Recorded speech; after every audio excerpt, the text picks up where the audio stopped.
নির্বাচনের আগেই জামাত জোটের অপকর্ম জনগণ প্রতিহত করছে বলে জানিয়েছেন বিএনপি নির্বাচন পরিচালনা জাতীয় কমিটির আহ্বায়ক নজরুল ইসলাম খান। রাতে এক জরুরি প্রেস ব্রিফিংয়ে এসব কথা বলেন তিনি। নজরুল ইসলাম খান বলেন, বিএনপির নামে প্রোপাগান্ডা ছড়াচ্ছে একটি বিশেষ দল, সবাইকে সজাগ থাকার আহ্বান জানান তিনি।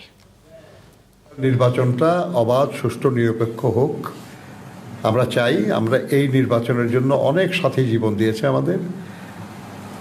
আমরা জনগণের গণতান্ত্রিক অধিকার পুনঃপ্রতিষ্ঠিত হোক এটা চাই, এবং জনগণের সমর্থন নিয়েই আল্লাহর মেহেরবানিতে আমরা রাষ্ট্র পরিচালনার দায়িত্বে যেতে চাই, এবং সেই দায়িত্ব পেয়ে আমরা জনগণের কল্যাণ সাধন করতে চাই, জুলাই সনদের বাস্তবায়ন করতে চাই।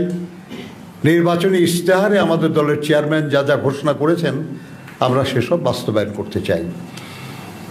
এর পথে নানা বাধা নানাভাবে সৃষ্টি করার চেষ্টা চলছে।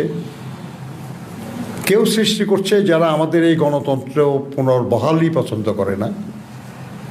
কেউ চেষ্টা করছে, তারা মনে করছে যে নির্বাচনে তাদের জেতার সম্ভাবনা কম।